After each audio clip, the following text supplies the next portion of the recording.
Classificação indicativa. Livre para todos os públicos.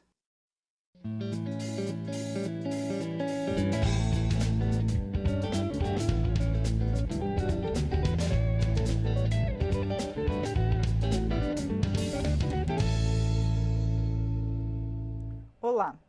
O não pagamento de multas sobre crimes ambientais preocupa parlamentares. O gabinete do deputado Elias Vaz, do PSB de Goiás, fez um levantamento e concluiu que entre 2000 e 2018, o IBAMA aplicou 46,6 bilhões de reais de multas acima de 50 mil reais.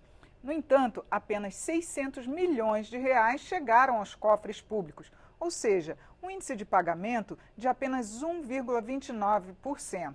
Ele é o entrevistado desta edição do Palavra Aberta, que tem uma produção da TV e da Rádio Câmara. Bem-vindo, deputado Elias. É uma satisfação estar aqui com você. Bom, deputado, eu queria que o senhor falasse um pouco mais para a gente sobre esse levantamento que foi feito, que é preocupante, afinal de contas a gente tem aí várias grandes empresas que estão cometendo crimes ambientais e eles não estarem sendo cumpridos, não é isso? Exatamente. A preocupação que nós tivemos foi até diante de uma declaração do presidente Bolsonaro que considerava o IBAMA uma indústria da multa, né?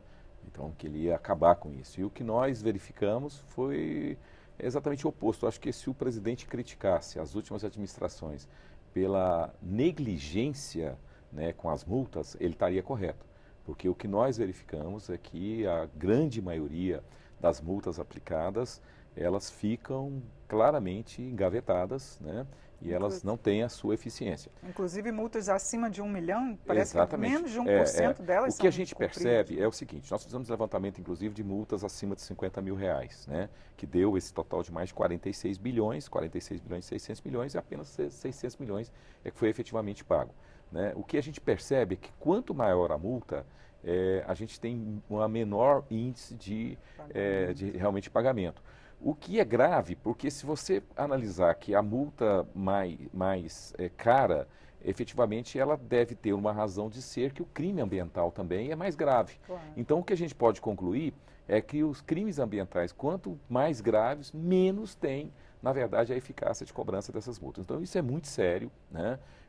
E é o que a gente constatou, não é uma situação que a gente verificou só em um ano, é um lapso temporal razoável, nós estamos falando de um lapso temporal de 18 anos, que efetivamente fica demonstrado que a gente não tem uma eficiência, né? Porque não adianta você aplicar uma multa e não acontecer nada, quer dizer, você vai desmoralizando, inclusive, esse processo de multas. Inclusive também a Samarco, que Sim, cometeu um desses maiores porque desastres ambientais, não é isso? Exatamente. O desastre de Mariana, nós tivemos de Brumadinho e Mariana, mas o de Mariana, do ponto de vista ambiental, né, claro, Brumadinho foi uma tragédia muito maior do ponto de vista de perda de seres humanos, mas do ponto de vista ambiental, é considerado o maior desastre ambiental do país, um dos maiores do mundo, né? E até hoje não se pagou um centavo sequer. Quer dizer, é como se essa Samarco não tivesse feito nada de errado, né? Como se ela não tivesse provocado nenhuma lesão ao meio ambiente, né? Então, realmente tem algo de errado. E o que a gente verifica, às vezes algumas pessoas podem até pensar assim, não, mas tem um grande processo de judicialização. Não é verdade. Quase 80%, 85% dessas multas, na verdade, elas ficam na esfera administrativa. E Então, elas foram canceladas, essas multas da o que Samarco? acontece? Muitas ficam ali engavetadas, muitas são até canceladas, né? O fato é que a gente percebe que até o modelo, né, que o IBAMA adota é um modelo que a gente considera um modelo questionável. Eles têm uma situação, por exemplo, multa até 100 mil reais, é um comitê técnico que faz o julgamento dos recursos. De 100 a 500 mil já é o superintendente regional, que é uma indicação política, né? E de 500 mil vem para Brasília. E acima de 500 mil, entendeu? Então, a boa parte dessas multas, e aí, coincidentemente, são as multas mais caras, as que vão para o julgamento de gente que ocupa cargo por indicação política, é que a gente verifica que o índice é bem pior, né? Então, é uma situação realmente absurda, né?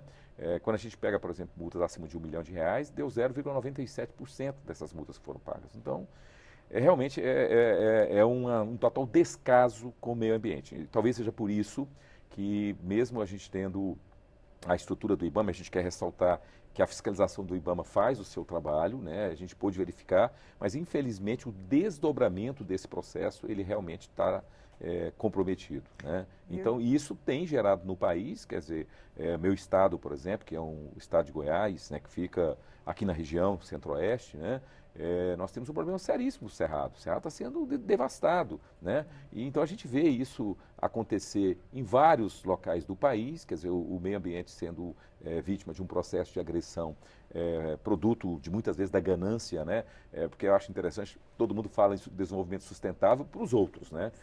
Para ele, aquela lesão que ele está provocando ao meio ambiente é só um pouquinho, é uma coisa menor, que ele compara isso com uma questão do país inteiro, do planeta Terra. E, sinceramente, se todo mundo pensa assim, o país não é inesgotável, o país vai, a Terra, uma hora, né, os recursos são finitos e a gente vai ter, a gente já começa a colher muitos problemas graves, né? A nossa região mesmo aqui, está faltando água hoje, né? Brasília, Goiás, quer dizer, coisa que a gente não imaginava. Apesar de tantas nascentes aqui. Exatamente, uma né? região que a gente não poderia imaginar que ia faltar água e hoje está faltando. A gente já tem processo de racionamento de água em determinados períodos do ano, o que é um grande absurdo, que já é fruto de uma ocupação, de desenvolvimento totalmente insustentável. E a gente vai ver que há exatamente um processo de impunidade, onde, na questão ambiental, a gente pode dizer a máxima, o crime compensa. Porque cometer crime ambiental, na verdade, não se paga por esse crime depois. É isso que nós estamos tendo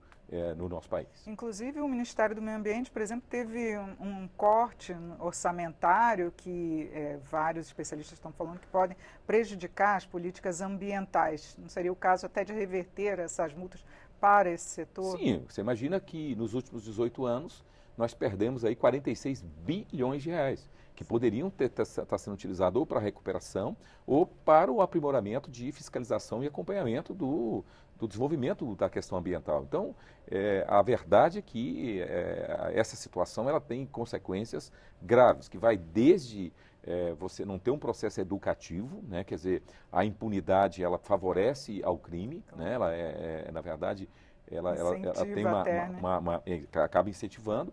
E, por um outro lado, quer dizer, se a gente tem a arrecadação desses recursos, efetivamente nós teríamos uma situação, talvez, de estar usando esses recursos até para recuperar e mesmo estruturar melhor, né? Você imagina um estado de Goiás, por exemplo, nós temos hoje 17 fiscais do IBAMA. Quer dizer, já temos poucos fiscais, quer dizer, a fiscalização já é pequena e ainda assim as multas que são aplicadas efetivamente não se tem um resultado. Agora, o senhor é da Comissão de Fiscalização Financeira aqui da Câmara, eu queria que o senhor dissesse o que o Congresso pode fazer, qual é o papel do Congresso para evitar que esses recursos não cheguem ao poder público. Exatamente. Nós temos duas situações que nós estamos trabalhando, né? A primeira, inclusive nós temos na próxima segunda-feira, né, nós temos uma ida lá, uma representação que nós estaremos apresentando junto ao Ministério Público Federal, junto à Procuradora-Chefe Raquel Dodge. Inclusive estará assinando também essa representação o senador Jorge Cajuru, o deputado Alessandro Molon, que é presidente da Frente Parlamentar em Defesa do Meio Ambiente, assim como também o deputado Rodrigo Agostinho, que é presidente da Comissão de Meio Ambiente dessa casa. Então nós vamos estar cobrando duas coisas fundamentais. Primeiro, a devida responsabilização por esse histórico que nós tivemos de efetivamente essa negligência que foi cometida, que a gente tem que verificar se foi por tráfico de influência ou teve até mesmo esquema de corrupção. Né? Inclusive, esses dados o senhor tirou do próprio IBAMA. Exatamente, são inquestionáveis, porque os dados que nós estamos apresentando, nós tiramos do portal de transparência do próprio IBAMA. Então, são inquestionáveis, a não ser que o IBAMA está colocando dados que são contra eles mesmos. Eu acho difícil. Né?